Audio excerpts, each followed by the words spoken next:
Me preguntaba hoy en la mañana, ¿por qué hemos de reunirnos hoy día en la casa del Señor? Porque muchos ocupan hoy en la mañana para descansar, para recrearse, para hacer algún trabajo en la casa, o simplemente tienen que ir a trabajar. Pero nosotros hemos escogido el apartar el primer día de la semana, ¿cierto?, para venir a la casa del Señor. ¿Y por qué lo hacemos? ¿Se ha pensado usted, se ha tenido a pensar el por qué? Porque responsabilidades, panoramas hay variados para hacerlo. Pero es la oportunidad que tenemos de darle gratitud a Dios.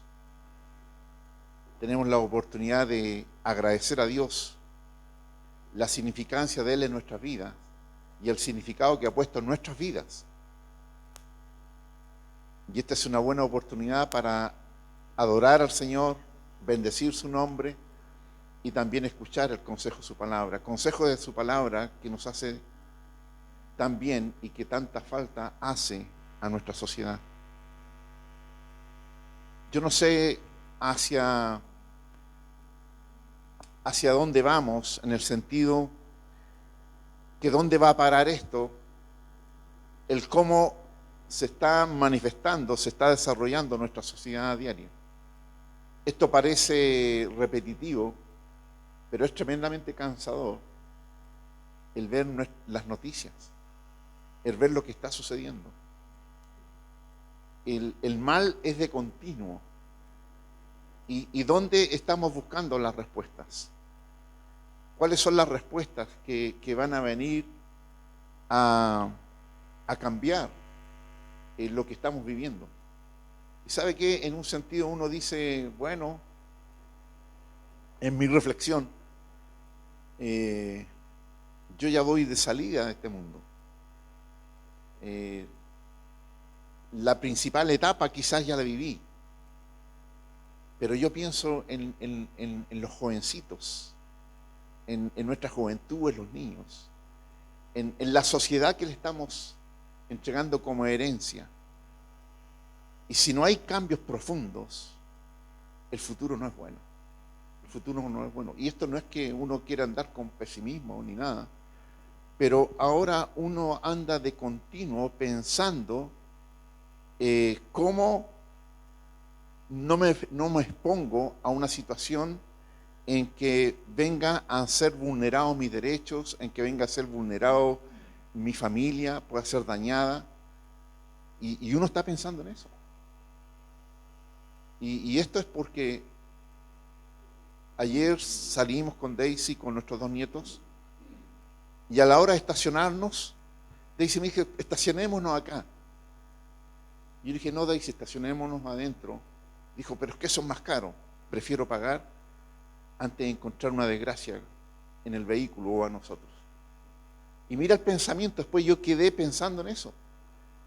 O sea, sentimos esa presencia de inseguridad que no nos hace andar con la libertad que quisiéramos andar. Tenemos que orar. Iglesia, nuestra responsabilidad, nuestra tarea es orar por cambios. Tenemos que entregar la palabra y nosotros ser agentes de cambio. Parece imposible, para Dios nada imposible. Parece imposible para el que cree, no hay nada imposible. Decíamos la semana recién pasada. Quiero invitarles a considerar la palabra del Señor en esta hora. Está en capítulo 8 del libro de Juan. Voy a leer del verso 1 en adelante. Evangelio de Juan, capítulo 8, del verso 1 en adelante. Dice la palabra del Señor. Jesús se fue al monte de los olivos y por la mañana volvió al templo y todo el pueblo vino a él y sentado él les enseñaba. Entonces los escribas y los fariseos le trajeron una mujer sorprendida en adulterio y poniéndola en medio le dijeron, Maestro, esta mujer ha sido sorprendida en el acto mismo de adulterio y la ley nos mandó, y en la ley nos mandó Moisés a apedrear a tales mujeres. tú pues, ¿qué dices? Mas esto decían tentándole para acusarle. Pero Jesús, inclinado hacia el suelo, escribía en tierra con el dedo. Y como insistieran en preguntarle, se enderezó y les dijo: el que de vosotros esté sin pecado sea el primero en arrojar la piedra contra ella. E inclinándose de nuevo hacia el suelo, siguió escribiendo en tierra. Pero ellos, al oír esto, acusados por su conciencia, salían uno a uno, comenzando desde los más viejos hasta los postreros, y quedó solo Jesús y la mujer que estaba en medio. Enderezándose Jesús y no viendo a nadie, sino a la mujer, le dijo: mujer, ¿dónde están los que te acusaban? ¿Ninguno te condenó? Ella dijo: ninguno, Señor. Entonces Jesús le dijo: ni yo te condeno, vete y no peques más. Señor, gracias por tu palabra. Señor, nosotros la necesitamos y necesitamos esta palabra, Señor, que sea expuesta, explicada por la persona del Espíritu Santo. Señor, en esta hora nosotros recibimos esta palabra sabiendo que es de tremenda utilidad para nuestras vidas. Necesitamos ser enseñados, necesitamos ser corregidos. Necesitamos, Señor, que esta palabra venga a provocar cambios en nosotros. Señor, gracias porque tú eres el que nos convence, que tu Espíritu sea el que nos convence. Señor, que todo argumento humano o espiritual, Señor, que quiera levantarse en contra de esta palabra, Señor, en esta hora lo anulamos en el nombre de Jesús y sometemos nuestra mente, Señor, al dominio de Cristo. Gracias, Dios, oramos en el nombre de Jesús. Amén. Acusaban a esta mujer. Vinieron a acusar a esta mujer. Y a propósito de acusación, esta semana se habló mucho de una acusación constitucional, ¿cierto? Contra el presidente de la República. No tomo bando, no tomo partido, mi color, mi corazón es rojo por la sangre de Cristo. Amén. Sí. Y lo están acusando al presidente por segunda vez. Ya lo acusaron en el año 2019, ¿cierto? Y ahora lo vuelven a acusar por razones distintas. Y esta acusación constitucional está dentro de los parámetros que permite la Constitución. Y es un acto jurídico-político en que el Congreso lleva adelante esta acusación, donde la Cámara de Diputados es la parte acusadora y el Senado es la parte que emite juicio. Y esto está destinado para poder tomar cuenta, enjuiciar, ¿cierto?, acusar a aquellos que ocupan altos cargos públicos. Esa es la destinación y está escrito en nuestra Constitución. Con justicia o sin justicia está siendo acusado y con justicia o sin justicia nosotros en algún momento también hemos sido acusados.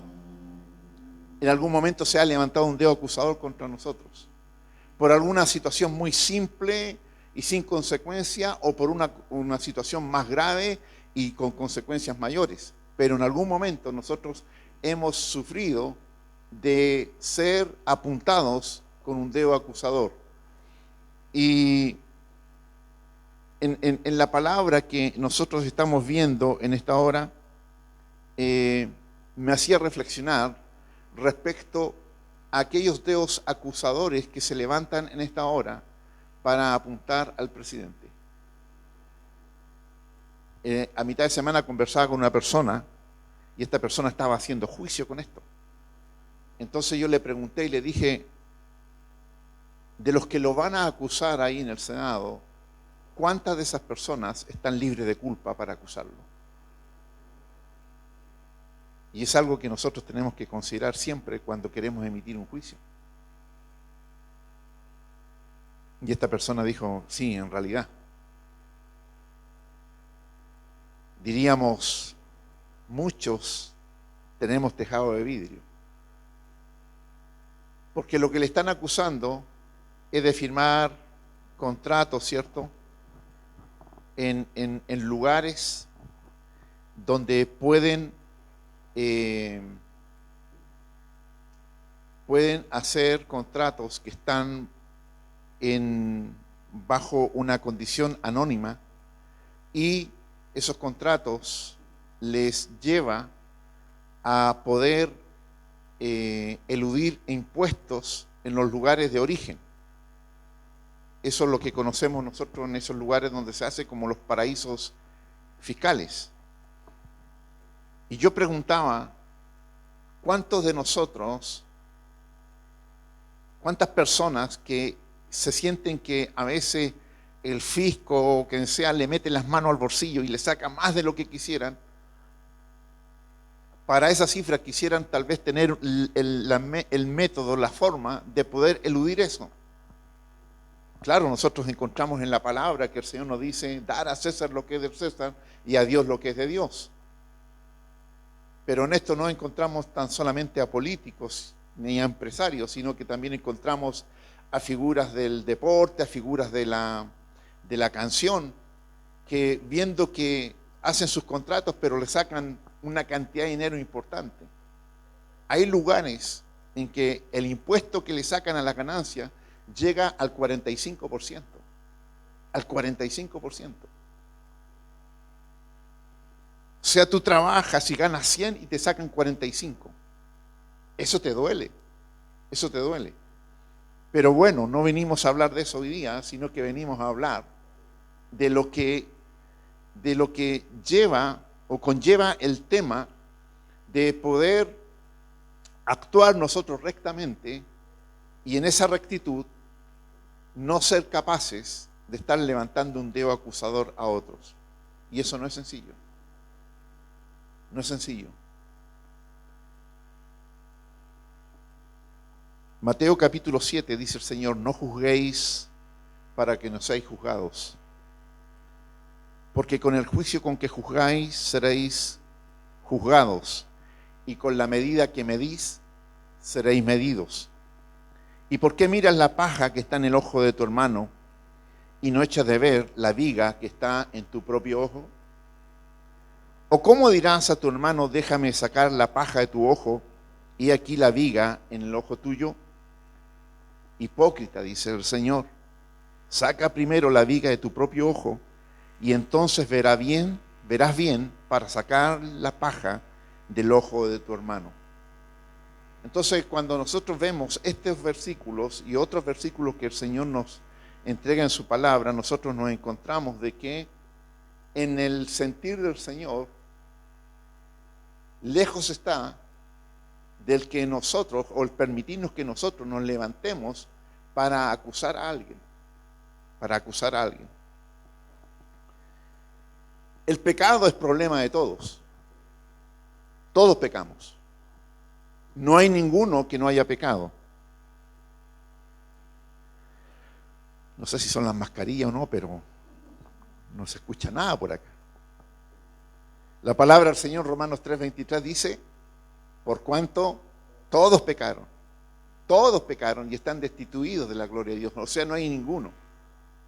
Cuando vino a Jesús, ese joven le dice, maestro bueno, le dice. Y Jesús, ¿qué le dice? ¿Por qué me llamas bueno? Si ni siquiera hay uno solo bueno, sino mi Padre que está en los cielos. Jesús en su condición humana, Jesús, Él dice, no me digas bueno. Mira lo que dice el Señor. Y nos encontramos en este pasaje de la palabra en que el Señor estaba enseñando en el templo. Y dice la palabra que todo el pueblo vino a Él y sentado le estaba enseñando, le estaba explicando, le estaba exponiendo el sentir del Señor, las verdades del reino. Entonces dice que los escribas y los fariseos le trajeron una mujer sorprendida en adulterio y se la pusieron ahí en medio para que él determinara un juicio. ¿Quiénes eran los escribas? Los que conocemos como los doctores de la ley, ¿cierto? Hombres letrados y entendidos en todo aquello que eran las escrituras y las tradiciones judías. Y también estaban los fariseos presentes ahí también con ellos, que era un grupo religioso considerado herederos de las tradiciones y eran controladores de la vida espiritual de la gente. Entonces estos dos grupos de personas, ciertos fariseos y escribas, van y le ponen a una mujer a Jesús para que él determine un juicio. Y a estos hombres Jesús en varias ocasiones los llamó hipócritas. Los llamó hipócritas. Jesús se enfrentó varias veces con ellos. Y no es sencillo, no es fácil lo que Jesús hizo. El llamar hipócrita a aquellos que eran los representantes, los herederos, los que se consideraban y eran considerados, ¿cierto?, guardas de la ley. Jesús los llamó hipócritas. ¿Y por qué los llamó hipócritas? Porque ellos exigían a la gente hacer aquellos que ellos mismos no eran capaces de cumplir. Y se lo expresa en el capítulo 23 del libro de Mateo. Dice, en la cátedra de Moisés se sientan los escribas y los fariseos. Le dice con nombre. En la cátedra de Moisés se sientan los escribas y los fariseos. ¿Y qué les dice a la gente? Así que todo lo que os digan que guardéis, guardadlo y hacerlo. Mas no hagáis conforme a sus obras, porque ellos dicen y no hacen. ¿A qué se refiere el Señor Jesús cuando habla de la cátedra de Moisés? En la antigua sinagoga había un arca donde estaban guardados los rollos, ¿cierto? Lo que era la Torá, la ley. Y había también ahí una silla, un asiento, donde se sentaba la persona que exponía esa palabra, y había una plataforma donde esa persona leía la palabra. Nosotros nos encontramos en el libro de Lucas, cuando Jesús va al templo y lee a Isaías, ¿cierto? Dice que él se levantó y leyó, y luego dice que se sentó y expuso. Entonces, habían dos actos ahí cuando se exponía la palabra. Primero, se leía en una plataforma, y cuando terminaba de leer, se sentaba. Esa era una señal de que había terminado la lectura y ahora venía la exposición, la explicación. Entonces, cuando Jesús dice que en la cátedra de Moisés se sientan, se está refiriendo a esa silla, que era una silla de autoridad, que venía a exponer la palabra. Entonces, cuando Jesús le está diciendo, los fariseos y los escribas se sientan, ¿cierto?, ahí en la cátedra de Moisés, esto era esa silla donde se exponía la palabra. Entonces, cuando Jesús vienen estos fariseos y estos escribas a traerle a la mujer, Jesús sabía, identificaba con quienes se estaban enfrentando y qué es lo que ellos representaban. ¿Y qué vienen a representar ellos? ¿Qué vienen a mostrar ellos? La condición de pecado de la mujer. Entonces, primero dijimos que el pecado es un problema de todos. Todos nosotros pecamos. Pero ahora viene a exponer, ¿cierto?, el pecado de esta mujer. Y este es el pecado identificado o el pecado descubierto. Porque nosotros tenemos un lado A y un lado B. O por lo menos yo voy a decir por mí, no lo voy a poner a usted en esto. Yo me voy a acusar. Yo tengo un lado A y tengo un lado B. ¿Sí? Pastor, ¿cómo es eso? Hay un lado que ustedes me conocen, pero hay un lado que no me conocen y que conozco yo y que solamente conoce Dios. No se estén pasando películas, no soy un monstruo. Pero a donde voy con esto tiene que ver con que esta mujer viene a exponer su pecado conocido, su pecado descubierto. Pero los que lo venían a exponer, cada uno de ellos tenía un pecado encubierto. ¿Se está entendiendo la idea? Qué bueno. Entonces le dijeron, maestro, esta mujer ha sido sorprendida en el acto mismo del adulterio. Venían con la noticia, la prensa amarilla, toda la televisión venía ahí a exponer a esta mujer. Mira, Señor, lo que hizo. La mujer que traen ante Jesús la acusan de adulterio. y la ponen en medio de la multitud. Un juicio público. Un juicio público. La acusación era cierta y verdadera.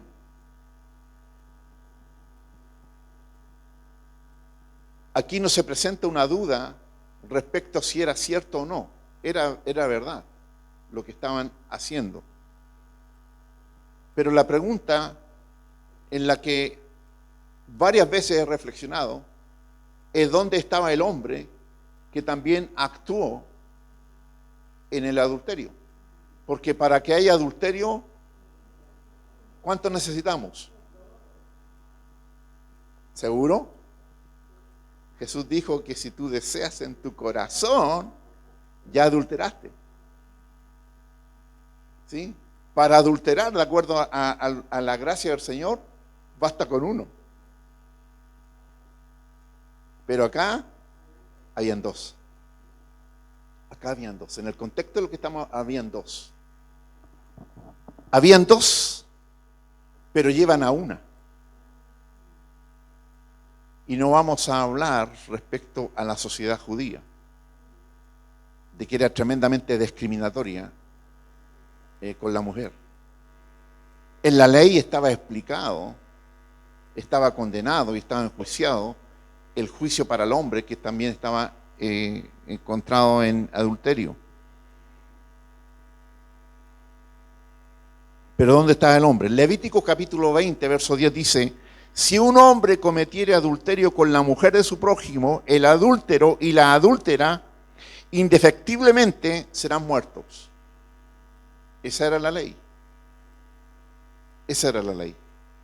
Si un hombre cometiera adulterio con la mujer de su prójimo, el adúltero y la adúltera indefectiblemente serán muertos. ¿Por qué? ¿O de qué manera? Por lapidación, ¿cierto? Apedreados. Entonces, el hombre y la mujer eran culpables, pero aquí llevan tan solamente, exponen a una mujer. Canallas, miserables.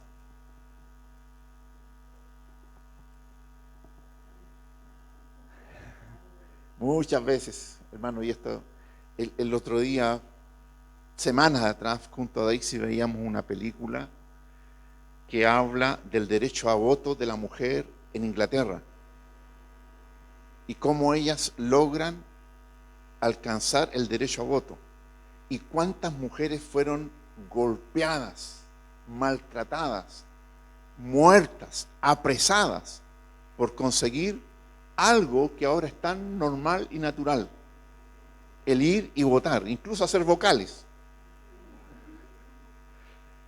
Hasta les pagan. Pero en ese entonces eran terriblemente discriminadas, y cuando nosotros mirábamos eso decíamos, pero ¿cómo es posible? Si solamente ahí, esto fue en el siglo pasado. Y era tal que los maridos las echaban fuera. Era vergüenza, las despedían del trabajo. Era horrible. Perseguidas por todos. No estoy justificando el acto de la mujer en el contexto de lo que estamos hablando. De lo que estoy hablando es de que ante Dios hay igualdad. Algunos se quejan de que Dios es machista. Y los que se quejan, voy a decirlo con mucho respeto, pero son ignorantes de la palabra de Dios. Porque si tú vas a la palabra de Dios, Dios establece uniformidad de derecho para el hombre y la mujer. Y para el niño. Y para el extranjero. Para el siervo y para el empleador. El Señor se adelantó a los tiempos. Lo que pasa es que la sociedad ha estado atrasada en los tiempos.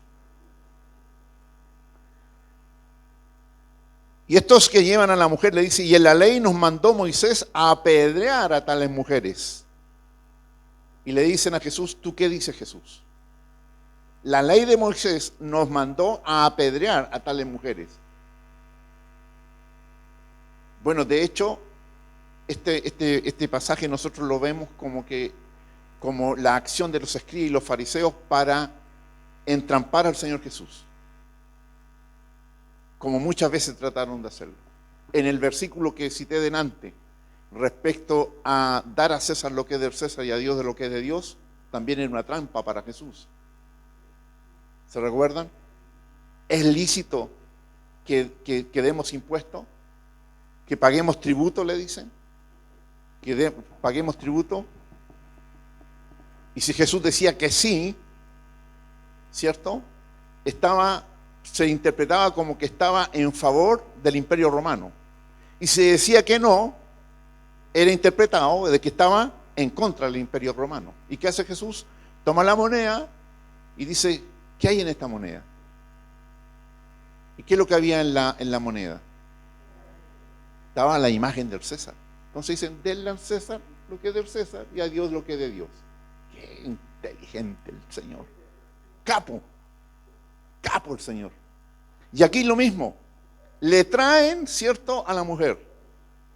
Y aquí lo que tenía que responder el Señor Jesús lo iba a dejar en conflicto con unos o en conflicto con otros.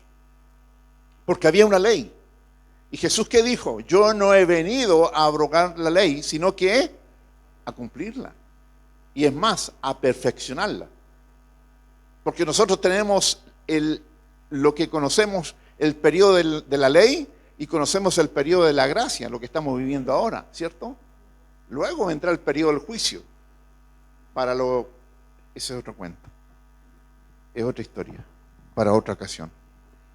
Pero en el periodo de la ley y el periodo de la gracia, ¿y qué es lo que es más fuerte? ¿La ley o la gracia? ¿Qué es lo que es más exigente? ¿La ley o la gracia? Es más exigente la gracia. Cito nuevamente. La ley dice que no adulterarás con la mujer de tu prójimo. ¿Y qué dice Jesús? Si deseaste a la mujer en tu corazón, ya adulteraste.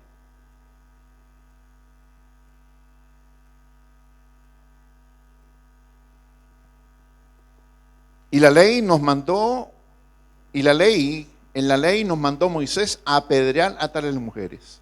¿Tú pues qué dices? Le preguntan los escribas y los fariseos. Si decía que había que apedrearla, cumplía con la ley. Pero todas aquellas personas donde Jesús le estaba hablando de la gracia perdonadora de Dios, ellas iban a decir, bueno, ¿de qué se trata esto? Si él está apoyando a que la apedreen. Y si decía que no, se echaba a toda la gente que estaba en favor de la ley sobre él.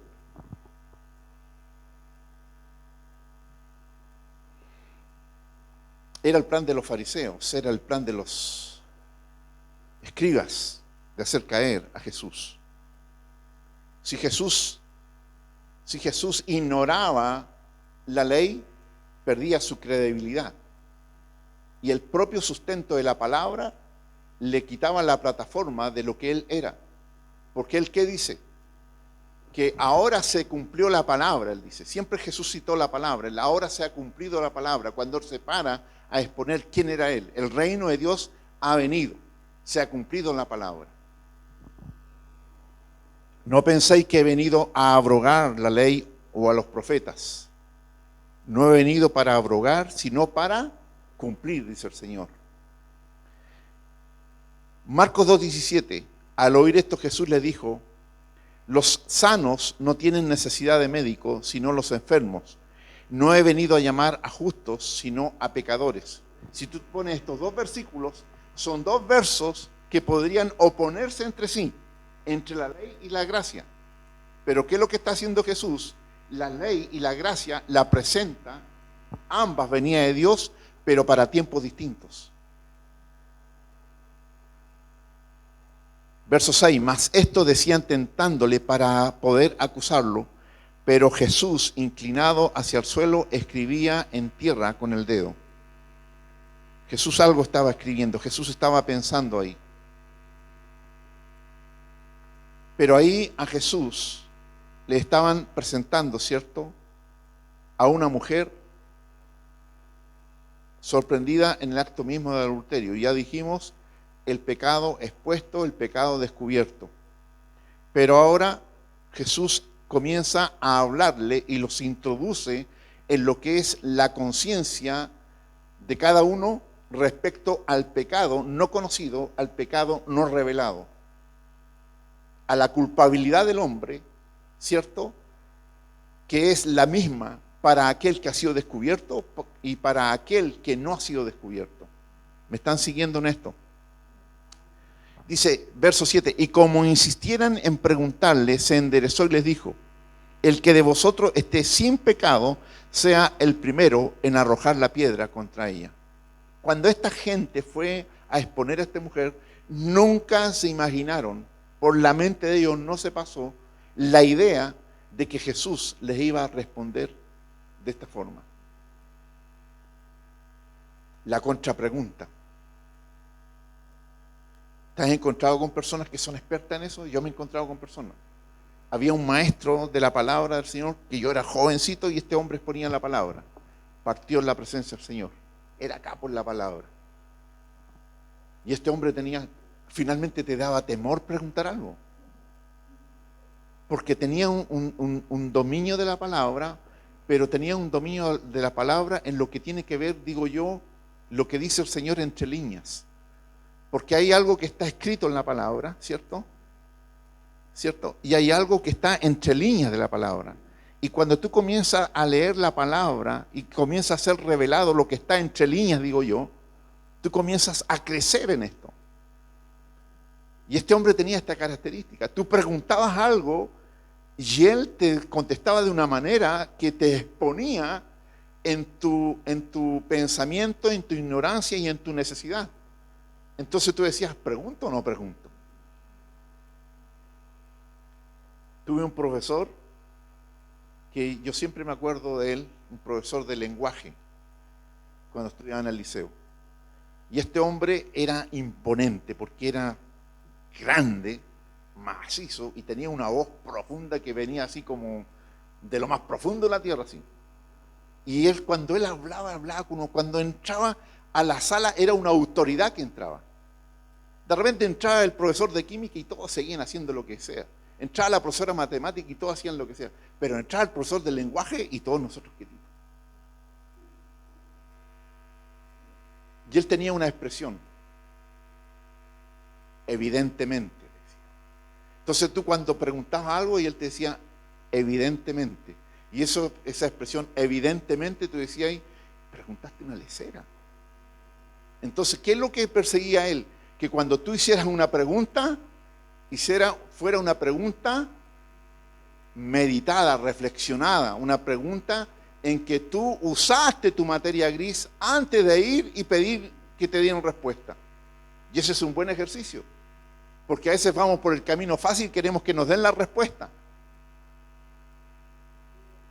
Pero el camino brillante es buscar la respuesta nosotros mismos, pensando, meditándole, dándole vuelta a la cosa. ¿Y por qué estaba diciendo esto?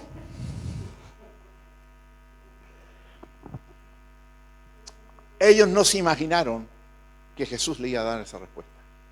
No se imaginaron. Y Jesús les dice, el que de vosotros esté sin pecado sea el primero en arrojar la piedra contra ella. Terrible respuesta. Terrible respuesta. ¿Por qué? Porque el Señor conoce el interior del hombre, conoce el interior de la mujer, conoce lo que hay dentro nuestro. La palabra misma dice, el Señor no se fiaba de ninguno de ellos porque conocía lo que había en su interior. ¿Se fía el Señor de nosotros? ¿Se ha puesto a pensar esto? Si el Señor se fía en nosotros. El Señor nos ama. Pero la palabra del Señor dice, maldito el hombre que confía en el hombre, porque engañoso es el corazón del hombre.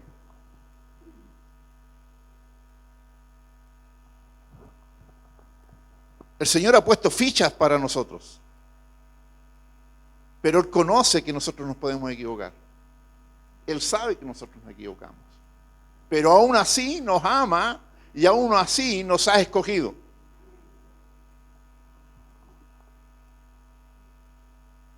El Señor no ha sido engañado. Al Señor no le pasaron gatos por liebre. El Señor sabe quiénes somos nosotros. Pero aún así nos ama. Aún así nos ama. El que esté sin pecado, lance la primera piedra.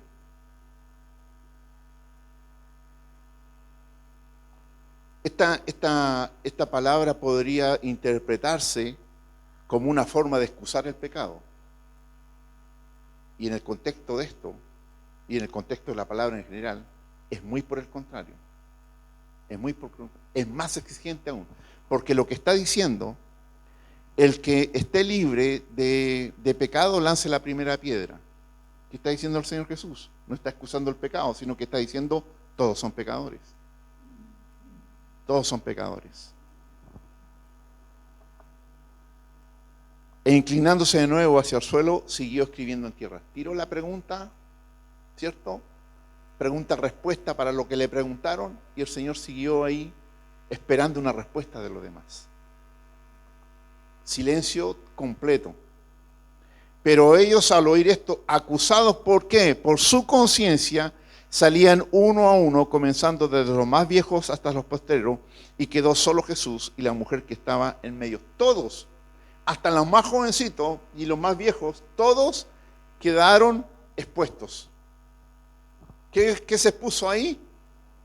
El pecado privado, el pecado no revelado, el pecado que conocemos cada uno de nosotros. Nosotros conocemos nuestras debilidades, nosotros conocemos nuestras fallas, nosotros conocemos nuestro pecado. Y Jesús en ese momento, cuando les responde de esa manera, los deja expuestos. No a la vergüenza pública, sino que a la reflexión respecto a su propia conciencia. Se sintieron acusados en su conciencia. No tenían más que decir. ¿Qué vas a decir con respecto a eso? Entonces, en un ejercicio de honestidad, comenzaron a caer las piedras. En un ejercicio de reflexión, de entender que no tengo la condición para acusar a alguien, dejaron caer las piedras. Y se fueron todos, ¿cierto? Porque todos somos pecadores. ¿Y cuál es la solución para esto? Para este pecado conocido y el pecado escondido. Para el pecado revelado y para el pecado que no ha sido revelado. La respuesta está en la misericordia del Señor. Porque el Señor lo que aplica con la mujer es misericordia. Lo que aplica es misericordia. La misma misericordia que se aplica para nosotros. Porque muchos se podrán levantar a acusarnos. Y podremos decir, sí, yo estoy en falta, sí, yo soy pecador. Pero hay una gracia, hay una misericordia de Dios que no viene a acusarte, sino que viene a restaurarte. Y es lo que se aplica para esta mujer. Es lo que se aplica para esta mujer. Quedó solo Jesús y la mujer que estaba en medio. Enderezándose Jesús y no viendo a nadie sino a la mujer, le dijo, mujer, ¿dónde están los que te acusaban? ¿Ninguno te condenó?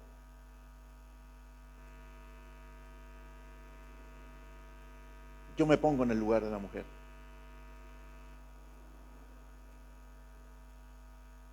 Porque soy de los tantos, de los muchos o de los todos que hemos pecado. Por cuanto todos hemos pecado.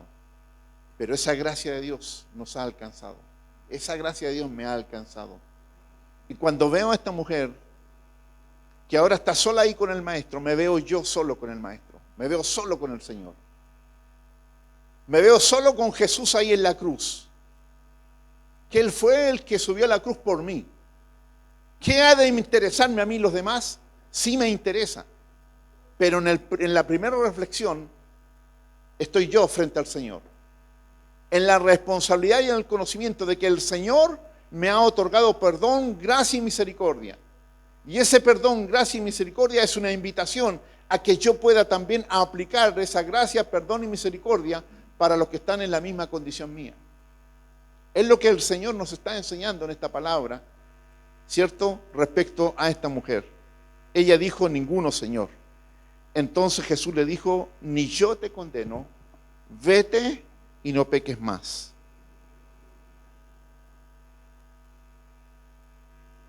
El pecado es responsabilidad de todos.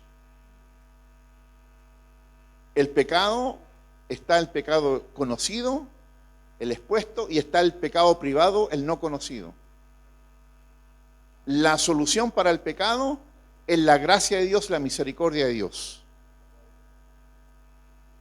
Pero hay un desafío mayor. Que todo lo que el Señor nos enseñó hoy, hay un desafío mayor puesto para nosotros, que es el desafío de dejar de pecar. Y es ahí donde entramos nosotros. Es ahí donde el Señor espera una respuesta de cada uno de nosotros. Aplico mi gracia. Entregué mi vida por ti. Te he otorgado perdón. No te condeno. Pero ahora yo lo que te pido es que, sabiendo tu condición, vete y no peques más. ¿Es posible el no pecar más? Porque aquí podría haber una contradicción en la palabra del Señor. ¿Es posible no pecar más? Es imposible no pecar más. Es imposible no pecar más. Todos somos pecadores. Consciente o inconscientemente podemos pecar. Pero aquí el desafío del Señor dice, entonces Jesús le dijo, ni yo te condeno, vete y no peques más. En el contexto de lo que está hablando, la mujer fue sorprendida en un acto. Y el Señor le dice, tienes que cambiar eso. Respecto a esto, no lo hagas más. No lo hagas más. ¿En qué hemos sido expuestos nosotros delante de la presencia del Señor? No el escrutinio público, delante de la presencia del Señor. ¿En qué hemos sido perdonados nosotros? ¿En qué hemos sentido que la gracia del Señor ha caído sobre nosotros? ¿En qué hemos sentido la misericordia de Dios sobre nuestras vidas? Bueno, el Señor nos dice, vete y no peques más. Me estoy acordando algo del tema de la misericordia. Lo conté hace un tiempo atrás. Uno se manda condoros en la vida, ¿no? Bueno, yo me mando condoros. Ustedes son la perfección misma.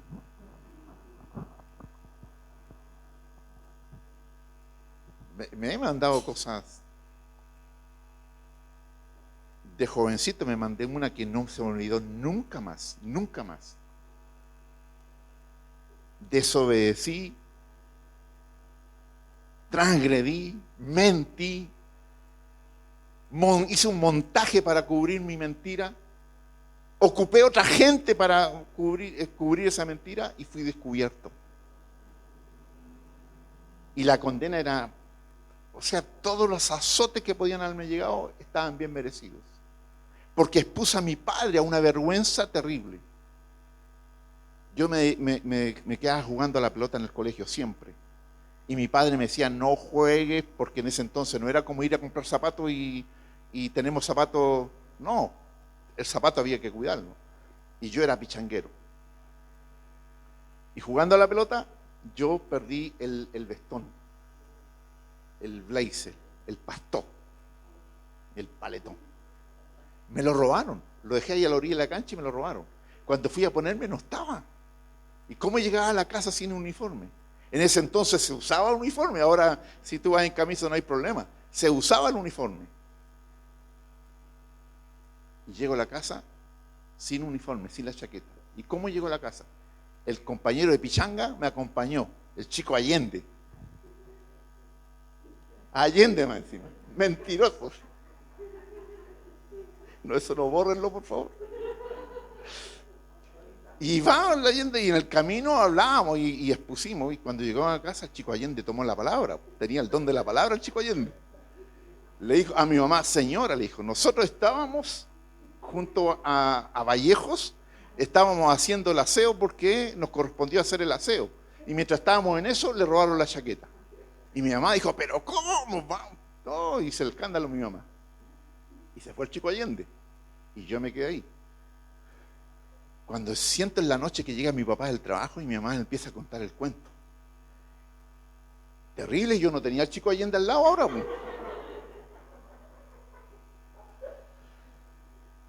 Y mi papá temprano en la mañana me llama ahí, me llama a la tribuna de Moisés. Y me pregunta, pues, y yo repito toda la mentira. Pero aquí viene la parte que fue terrible. Ya me dice, inmediatamente vamos a ir al colegio a hablar con el director. Y partimos. Y mi papá, algunos aquí conocen a mi papá. Mi papá era chico parado. Y va mi papá y entra a hablar con el director y yo ahí sentado. El director muy amable lo recibió, don Raúl Sandoval lo recibió. Y mi papá derrama toda su molestia por lo que le había sucedido a su hijo.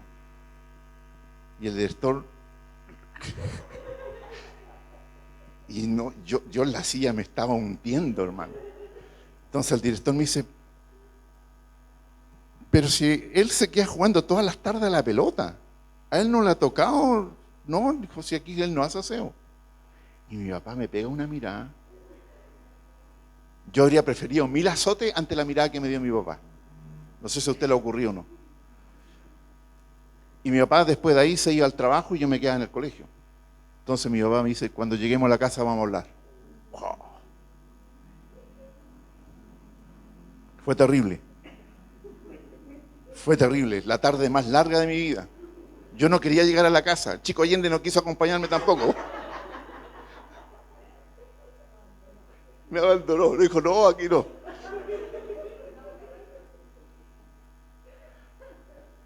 Y sabes que yo llego a la casa, en ese entonces no había teléfono, nada. Y mi mamá me pregunta, ¿cómo te fue? Bien. Más encima, pues aquí ya mintiendo, bien. Y yo, bien. Bueno, el tema es que yo me fui a acostar después ya de cierta hora y en la noche llega mi papá. Y yo recuerdo hablando a mi papá con mi mamá, y yo escuchando. Y mi papá dictando las penas del infierno para mí.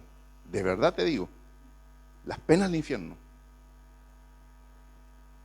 Al otro día en la mañana yo me esperaba, no, yo me esperaba mínimo crucifixión. Y mi papá no me dijo nada. Mi padre no me dijo nada. Nada. No me dijo nada. Y más encima me llevó de viaje. Era un fin de semana, me llevó de viaje, fuimos de viaje. Yo viajé con él. Y no me dijo nunca, nunca más me tocó el tema. Yo no sé si el Señor Jesús le dijo este mensaje, el que tiene la primera piedra, el que está sin pecado tiene la primera piedra. Reflexionando con el tiempo, yo creo que el Señor le habló. No toques a mi siervo, tiene que haber dicho el Señor. Pero entonces yo, si tengo un ejemplo de misericordia, es ese. Yo me merecía todas las penas, yo me merecía era culpable. Era culpable. Pero la misericordia del Señor se fue manifestada, fue enseñada a través de lo que viví con mi papá. Del chico Allende nunca supe más. Pero de vez en cuando me acuerdo de él, de verdad. Yo creo que ese tiene que haber sido un escritor, algo. No sé en qué estará, pero escribiendo comedia, porque mentiroso. O debe ser asesor de algún político. Pero esa es mi historia de saber la misericordia de Dios. Entonces, cuando conocemos de misericordia de Dios, yo digo, ese es mi ejemplo palpable de cómo Dios actúa, sabiendo que somos totalmente culpables. La gracia de Él es manifestada sobre nuestras vidas y no sufrimos la pena. La vergüenza la sufrió Jesús en la cruz. La vergüenza la sufrió mi padre ahí en la oficina del director. ¿Sí? Pero yo fui el beneficiario de la gracia. Y esto nos tiene que ver con la reflexión de que tenemos un desafío. El desafío es no pecar más. Yo, habiendo recibido la misericordia y gracia, esa lección, y esto lo hago muy en serio, esa lección de vida me llevó a no hacerlo nunca más. A no hacerlo nunca más. Y eso determinó también mi enseñanza respecto a mis hijos. Yo siempre les decía, siempre dime la verdad, nunca me mientas, porque yo para actuar con justicia necesito la verdad. Habla con verdad. Y sabes tú de que el desafío del Señor para nosotros, mis hermanos, es que sabiendo nosotros que somos culpables, sabiendo nosotros que hemos sido perdonados, la invitación del Señor es: no vuelvas atrás. Ese pecado ya es perdonado y no vuelvas a ese pecado nuevamente. No vuelvas a ese pecado nuevamente. Ve y no peques más. Es la invitación de Jesús para esa mujer y es la invitación de Jesús para nuestras vidas. No tenemos ninguna autoridad para levantar el dedo acusador para con nadie. Nosotros somos parte de un mundo que está caído y por gracia del Señor hemos sido levantados para el conocimiento de su palabra, para el conocimiento de la verdad, y esa verdad nos ha hecho libres. Pero no estamos libres de equivocarnos, no estamos libres de pecar. Pero el desafío del Señor es que no pequemos más. Amén. Señor, agradecemos tu palabra. Señor, cuando nosotros revisamos nuestra vida, yo reviso mi vida, Señor. Señor, en cada capítulo de mi vida yo veo tu gracia manifestada. Tu perdón, Señor, tan grande para con mi vida. Señor, ¿cuántas veces he defraudado? ¿Cuántas veces me he equivocado? ¿Cuántas veces, Señor, aquellos que habían puesto confianza en mí fueron desencantados? Y tú mismo, Señor, ¿cuántas veces no cumplí las expectativas, Señor, que tú tenías para mí? Pero, Señor, tu gracia ha sido derramada sobre nuestras vidas. Tu perdón, tu misericordia.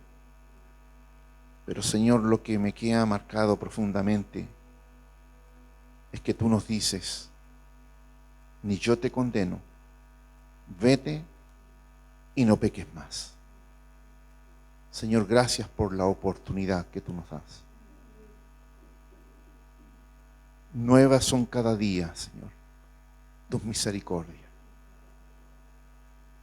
Señor, pero en honor a ti, en gratitud a ti, en adoración y reconocimiento a ti, Señor, mi compromiso más profundo, Señor, es no pecar más. Es no pecar más. Para la gloria de tu nombre, oramos en el nombre de Jesús. Amén. Amén.